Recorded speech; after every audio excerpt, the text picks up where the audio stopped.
Hi, everyone. My name is Dr. Rita Roy, CEO at the National Spine Health Foundation, and I'm your host for the Get Back to It podcast, where we tell real stories of healing and recovery. What does it mean to get back to it?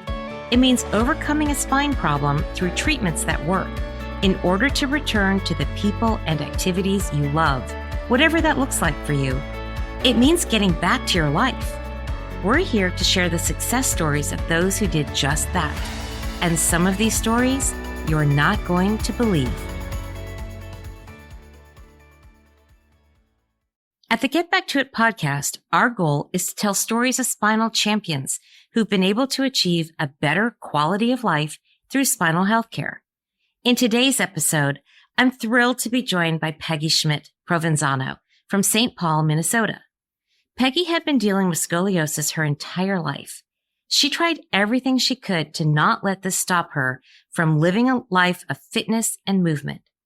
Although her scoliosis did limit her at times, Peggy was able to fight through the pain. This all changed 10 years ago when she decided she had had enough. She underwent life-changing reconstructive surgery with Dr. Larry Lenke. The procedure greatly improved Peggy's quality of life, allowing her to return to one of her favorite pastimes, skiing, and to keep up with her grandkids. Stay with us as we hear firsthand about her struggles, her surgery, and the moment she finally stood tall, literally and figuratively.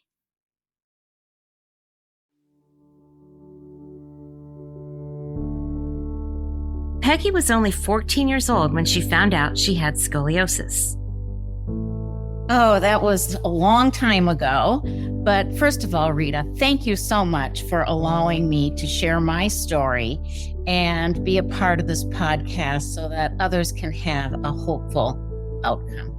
I truly appreciate it.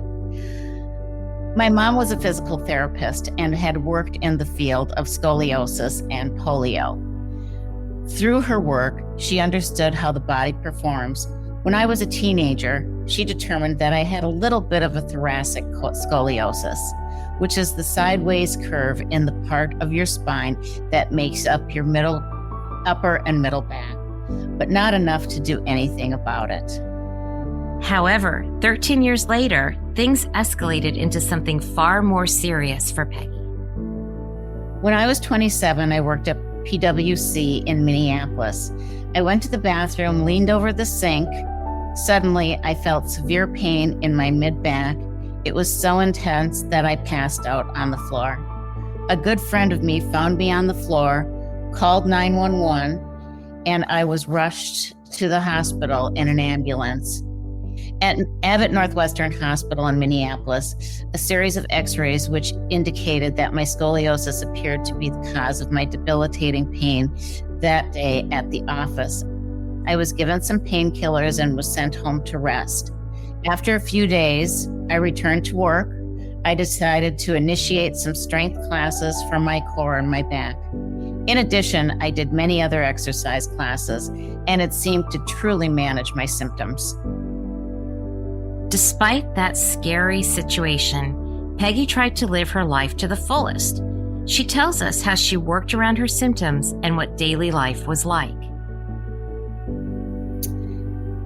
Daily life was interesting. However, a critical moment was when at age 40, I was standing next to my sister and someone else said, "You're shorter than your sister." I thought that couldn't be true since I've always been taller than my sister. Turns out the person was right. My scoliosis had caused the shrink. I decided to see a spine specialist. I made an appointment with Dr. Joe Pera at Twin Cities Spine. Dr. Pera discovered that my curve had increased to roughly 37 degrees. Fast forward 15 years, at age 55, my scoliosis had progressed to a shocking 75 degrees. As Peggy's condition worsened, so did her symptoms. She noticed flare-ups of pain occurring more frequently. Her lower back, mid-back, and shoulders caused significant pain that did not subside. She tried everything she could to alleviate her symptoms: medications, massages, acupuncture, dry needling, and physical therapy. none of which provided adequate relief. The pain would get so bad that I would have to take prednisone for a week to reduce the pain. This would temporarily keep my symptoms at bay. Despite all of this, I tried to stay active as I could. I thought that if I exercised, I could overcome my scoliosis. I did Pilates, strength training. I truly loved to go on walks and runs. I was riding my bike, doing cross country and downhill skiing, and was even able to do a 6-mile run shortly before my debilitating symptoms. At the time, Peggy had a friend who worked for a medical device company. This friend was familiar with Peggy's spine complications and wanted to help Peggy find relief. He strongly suggested that Peggy go for a consultation with Dr. Lenke, a specialist in spinal deformity surgery at Columbia University in New York City. When I first met Dr. Lenke, he told me it was only a matter of time before I needed surgery. When I walked out of the office, I was not mentally prepared to go through the surgery. I waited 9 more months, then a herniated disc. The pain was incredible. I could barely walk, and standing was very difficult. I knew I couldn't avoid surgery any longer and returned to Dr. Lenke's office to schedule the surgery. Just before the surgery, Peggy had a 75-degree curve in her spine. She also had arthritis forming in certain parts of her curve, which added to her painful symptoms. She underwent a posterior-based total spine reconstruction from T3 to the sacrum and pelvis, with pedicle screws and rods used to nearly fully correct the scoliosis deformity. She also had 2 cages placed from the back into the front of the spine, with bone grafts placed inside at the lowest 2 levels of the spine to help stabilize and fuse those segments.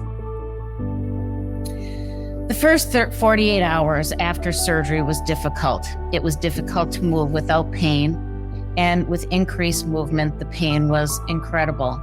However, I believe that all the exercise I put in preoperatively helped me with a speedier recovery. I was only in the hospital for 4 nights. I flew back to Minneapolis about 2 weeks later and began my recovery journey. I was lucky I had an incredible support system around me, cheering me on. Every day, I would work to improve little by little and push my activity level up a little harder each day. For example, I tried to walk up the length of our long driveway and see how far I'd get daily. I kept getting stronger. 1 year later, I was able to ride my bike 25 miles. The surgery changed my life. Even though I still have some modifications in my activities, I got my life back. Wow, Peggy. Peggy, it is so inspiring to hear about you persevering through your pain for so many years before you had your scoliosis surgery. You know, I, as I sit here and I look at a beautiful, healthy, vibrant, smiling face looking back at me on the screen, it is hard to imagine the amount of metal that is in your body. You're a bionic lady. And to think about that journey of what you went through throughout your life, to bring you to where you are now is it's truly remarkable. I have so many questions. There's so many things I think about. The first thing that pops to mind for me is, if you had it to do over again, would you have put off surgery for that long? Not a chance. I would have eliminated a lot of pain in my life if I would have done it earlier. What you're doing now is what I needed. I needed people to talk to. I needed to see that there was life after this major surgery. Yeah, that's incredible. It's very hard for people to make these decisions, and you sometimes worry, will I be worse after the surgery? I mean, maybe I can put up with this pain. Maybe it's not so bad. Maybe I can push through it. And I think the fact is that for most people, modern spinal surgery is a miracle, and people are better. For the most part, most people are better once they are in the hands of a well-trained surgeon with the right diagnosis and the right treatment path. And that takes time to figure out. I think there's definitely an emotional component of making these decisions. Can you talk with us a little bit about that, Peggy? Yes, I will. I think the most important thing really in who is going to do your surgery, you need a surgeon who does this regularly, like once a week, twice a week. Experience counts, I believe, in these huge surgeries. I was in surgery for 13 hours. Wow. There was a lot going on. Yeah. And without a well-trained, well-versed surgeon, I don't believe I would have had the outcomes I had today. Yeah, that's incredible. Let's back up a little bit, Peggy. You had the good fortune of having a mom who was a physical therapist. So when you were first diagnosed in adolescence, which is typically when a lot of people get diagnosed, at that point, you probably knew more than what most people know about scoliosis and how to deal with it and manage it. And again, you grew up in an era where you were encouraged to be very physically active. So what were your expectations as a young person of what would happen with your scoliosis over time? Oh, Rita, unfortunately, I think I had a serious case of denial. I actually felt that I could exercise my way out of my scoliosis and could reduce the symptoms. So I just continued to do more exercise. I added Pilates. I did core strengthening. I was doing cycling.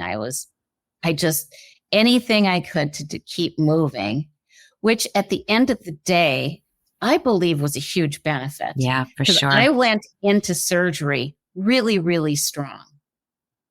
As strong as I could have been. Yeah, that's incredible. And a lot of times a surgeon will tell a patient to prehab, right? So try to get in as good of shape as you can before the surgery. And that makes the recovery better. And that just feels like it's common sense to think about that. But at 14, your symptoms weren't horrible. And so, in many ways you were lucky because you developed habits that were really good for you. So really embracing exercise, leaning into that. And, and fast forward, I think about that moment when you were at work and you collapsed and were rushed to the hospital in an ambulance. That had got to be absolutely frightening. Talk to us about what that moment was like and what your thoughts were at the time.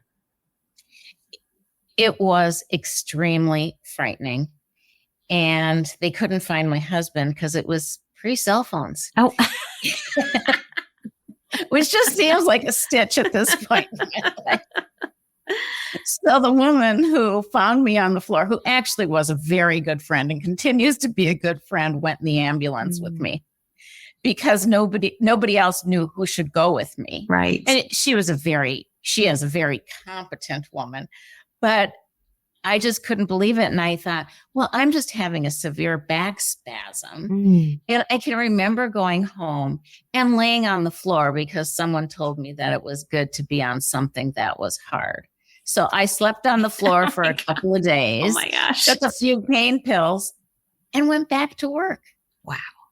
And didn't really think a lot of it. And, we had been doing some activities that I thought could have spurred it on.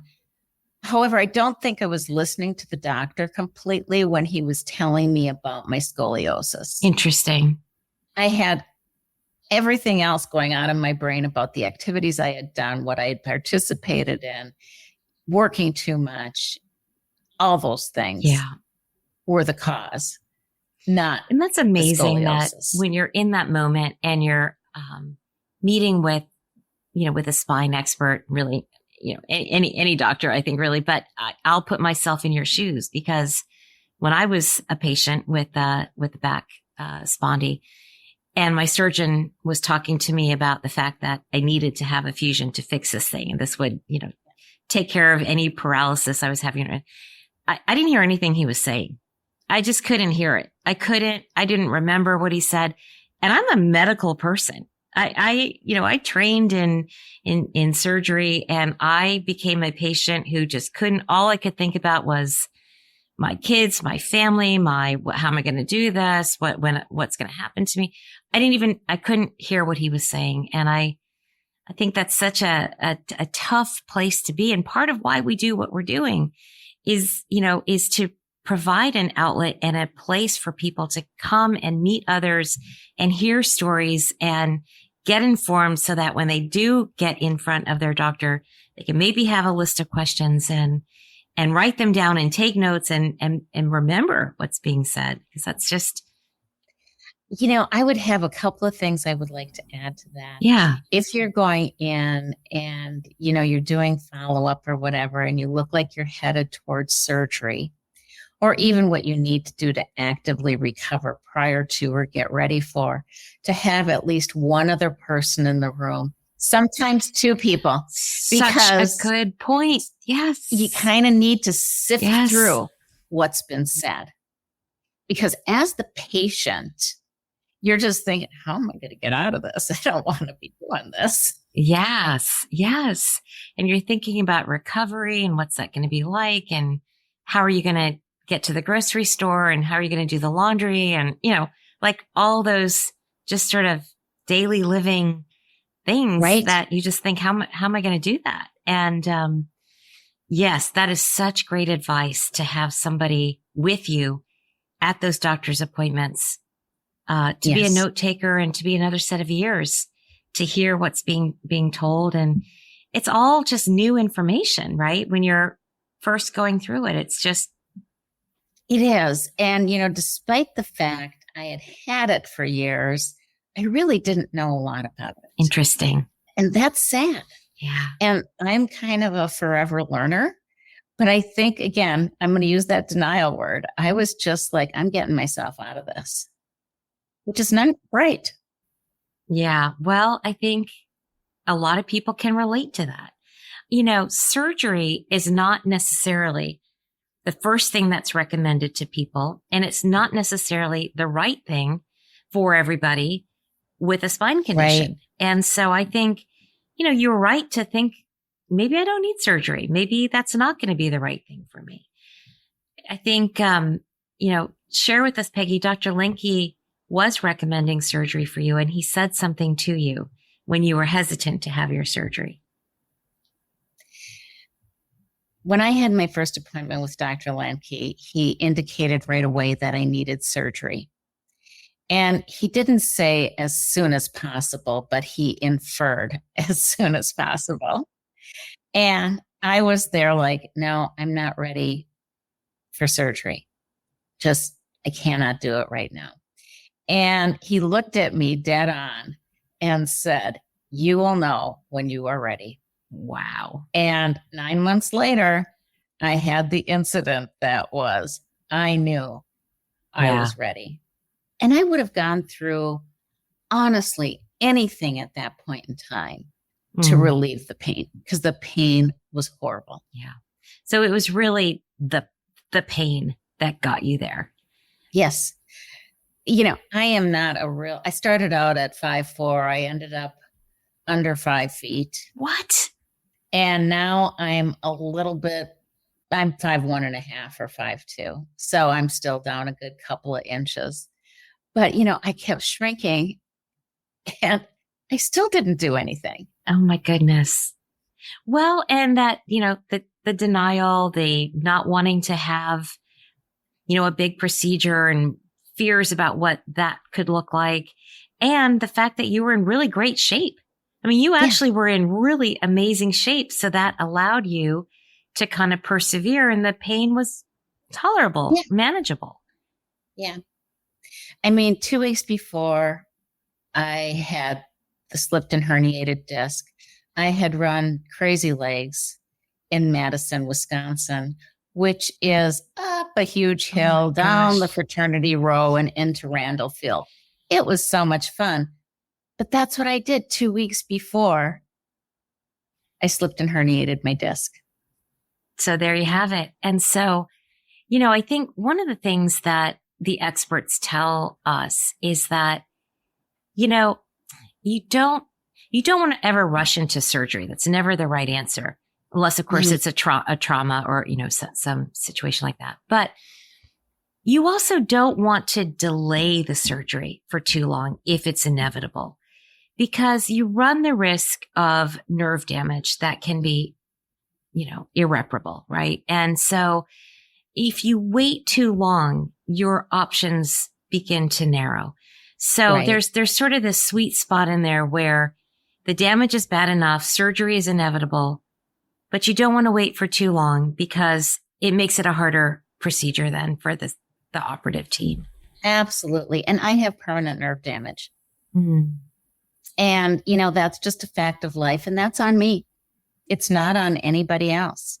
It's the same thing that caused me to go to see Dr. Lemke right before surgery. And I had done permanent nerve damage. The nerve damage is not severe enough that you're not able to do everything that you want to do in life. That's the good news, right? Oh, the good news, Rita, is I get to do whatever I want to do, pretty much. Maybe a few within limitations, but I have figured out how to live my life to the fullest and do what I want to do. You're living life on your terms, Peggy, and that's the key there.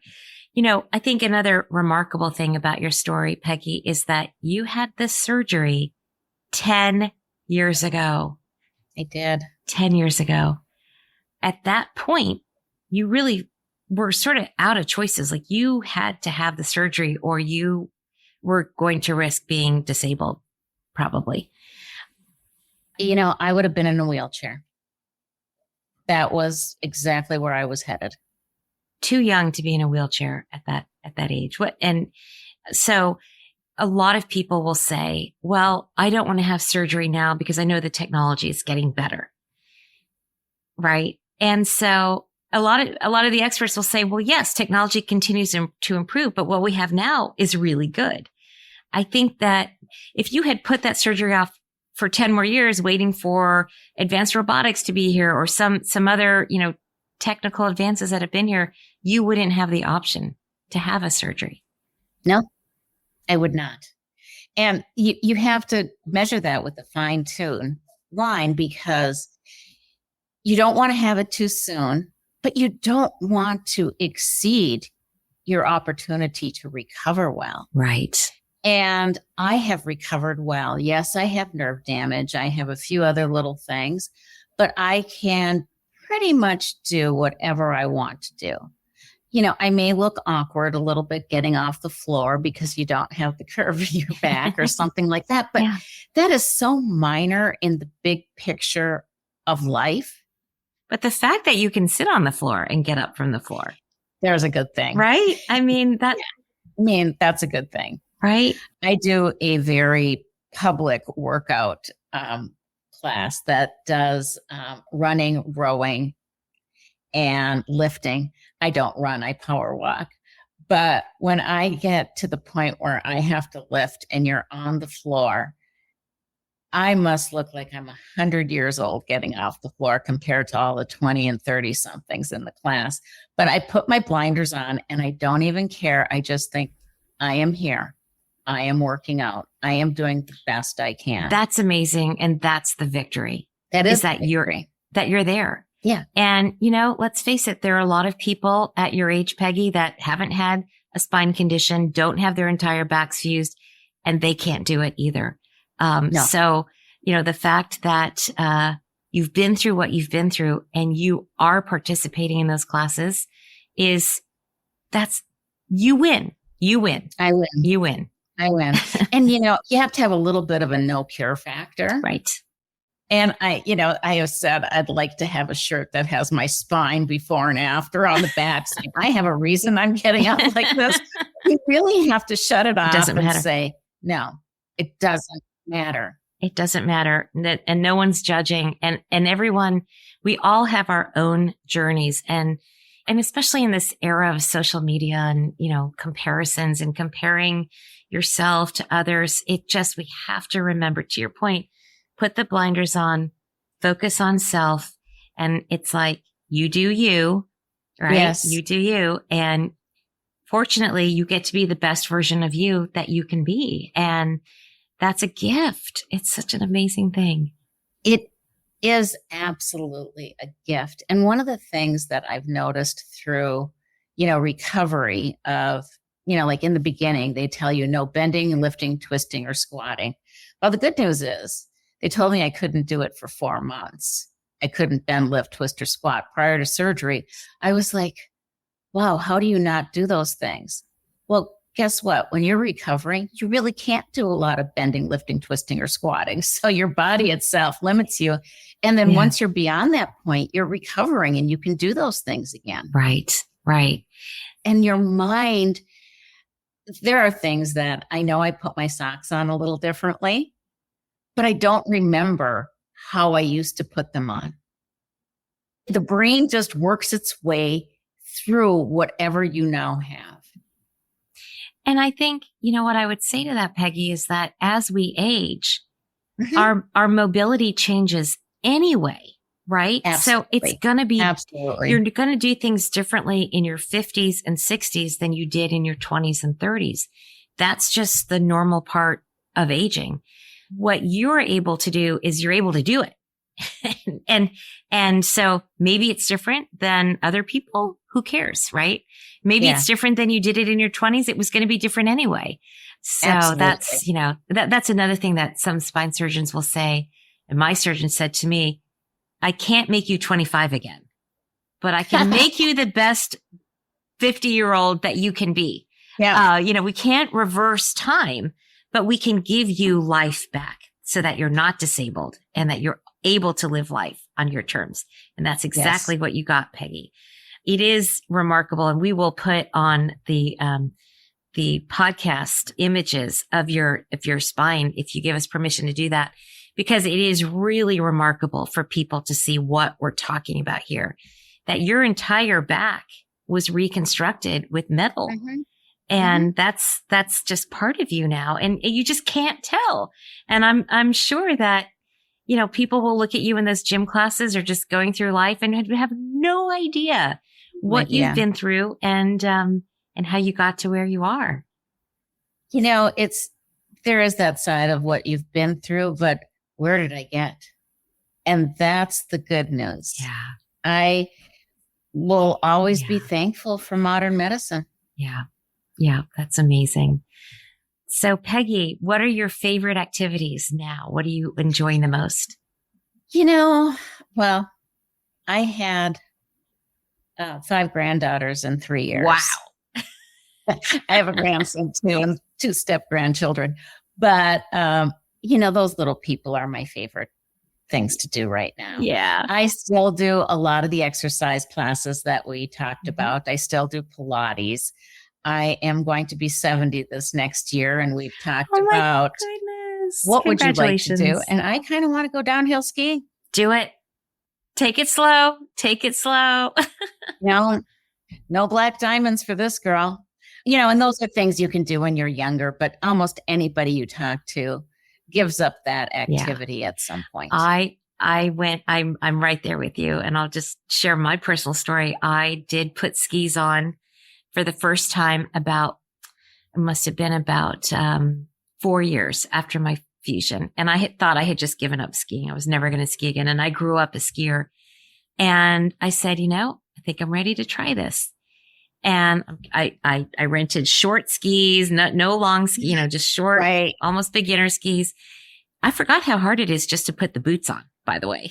That was hard. I got my feet in the boots. And I got on my skis and I got on the chairlift, and I thought that my face would explode from joy. I just couldn't believe there I was doing it. And I, stuck to the greens, and it was just a beautiful sunny winter day. And I took my time coming down that slope and didn't care who was around, what was happening, who was doing what hill or what run. I had a nice long green run and just enjoyed that moment. And honestly, your heart is so happy when you can do things that you thought you'd never do again. Absolutely. And I accommodated it, but I did it. Somehow you do it. I've done a lot of biking in my life, put on a lot of miles. And this year we are doing a trip to Amsterdam to ride bikes through the tulips. Wow. It's a bucket list item for me, but I am able to do this. I don't think I could do that. You've got to be in shape to do that. And biking is... I'm going to cheat. We're using electric bikes. A little boost, but still. I did that in California, in Napa, in the vineyards there. But you still sitting on a bike. I mean, that posture and, it takes core strength to even be sitting on a bike, even pedaling a little bit, even with a boost, with an assist. It's still, that's a rigorous activity. So that is awesome. I'm so excited for you. That's so great, Peggy. Me too. Tulips are my favorite flower. Oh, yay. Happy birthday. Oh my goodness.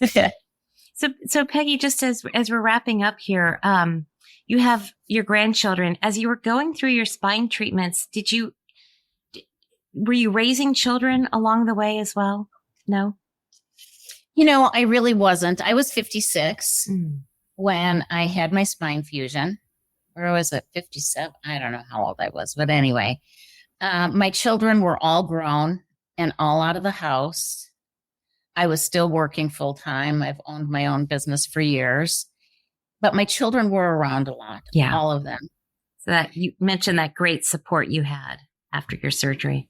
Yes. And my best friend from 8th grade was around too. So between my and my sister lived like 3 doors away. Yeah. So I was kind of covered on a lot of angles. And my husband was very, very supportive.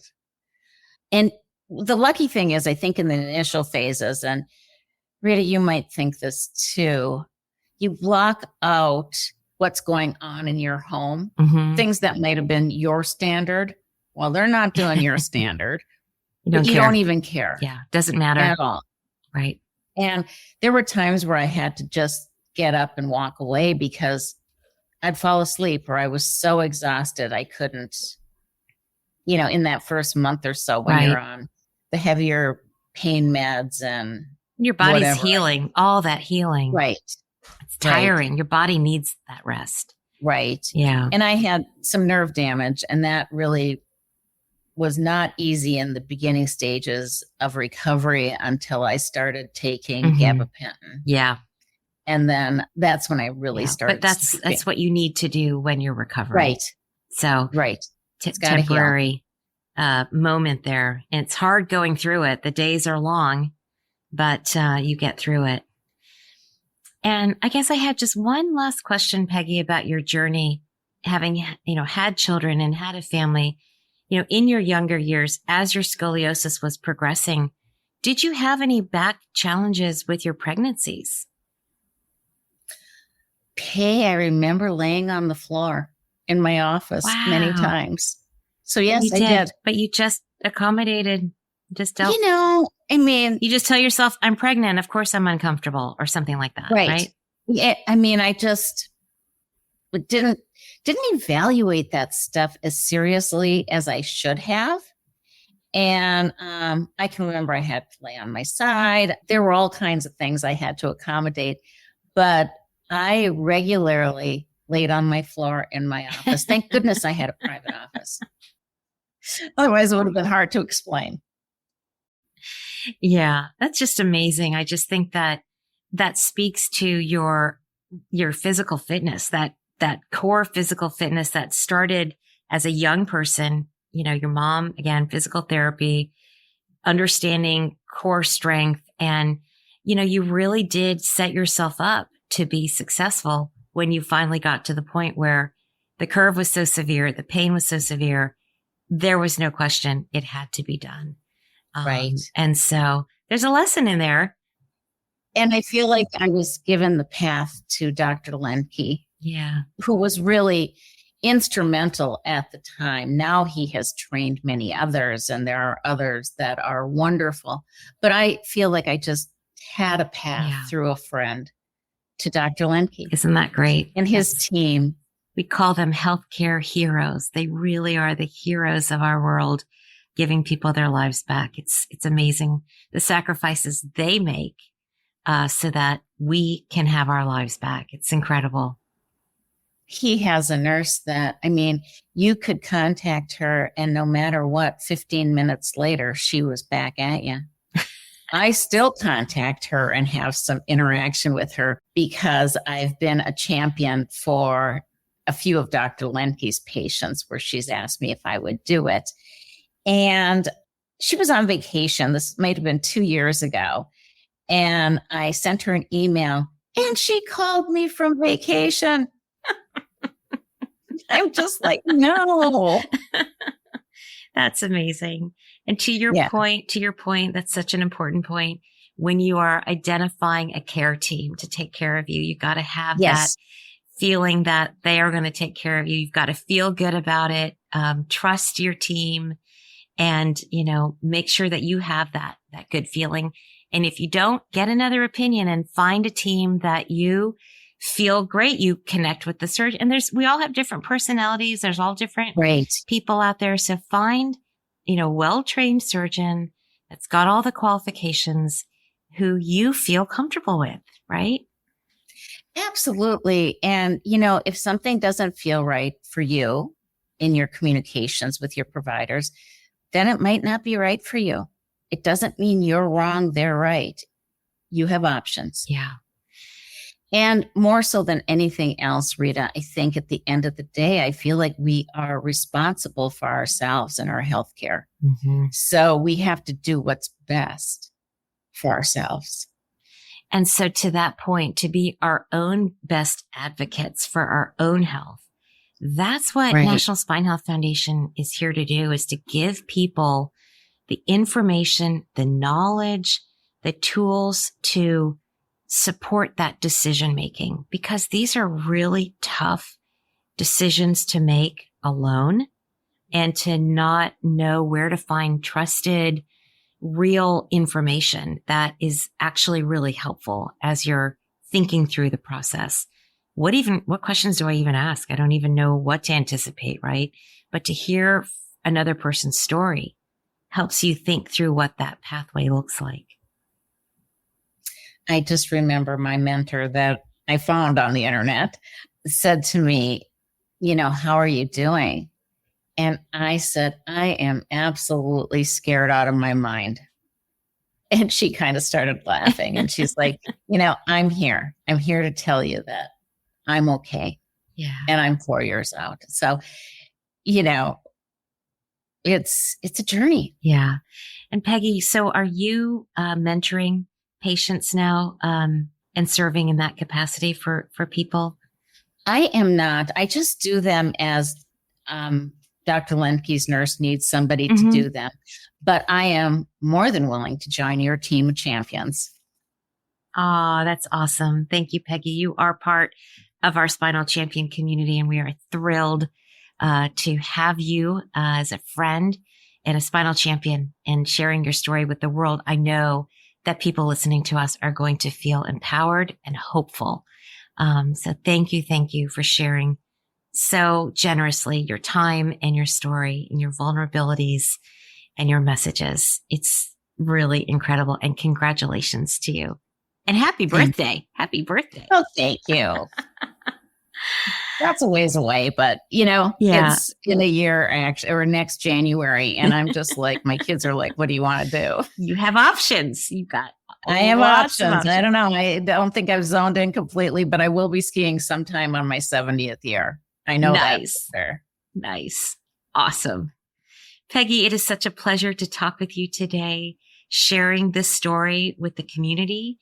teaches us about perseverance paying off when fighting for your spine health. You've taught us that no matter how long the journey takes, there is always hope for recovery. Thank you. Thank you so much for being with us today. Rita, thank you. Thank you, for being my friend, for what you do every day. It is making a difference. At the National Spine Health Foundation, something we believe in most is providing hope for recovery through sharing stories of success and expertise. It isn't always easy to find someone to relate to, even though 100 million adults suffer from neck or low back pain each year. To hear more stories of spinal champion recovery and access educational materials about spine health, visit us at spinehealth.org.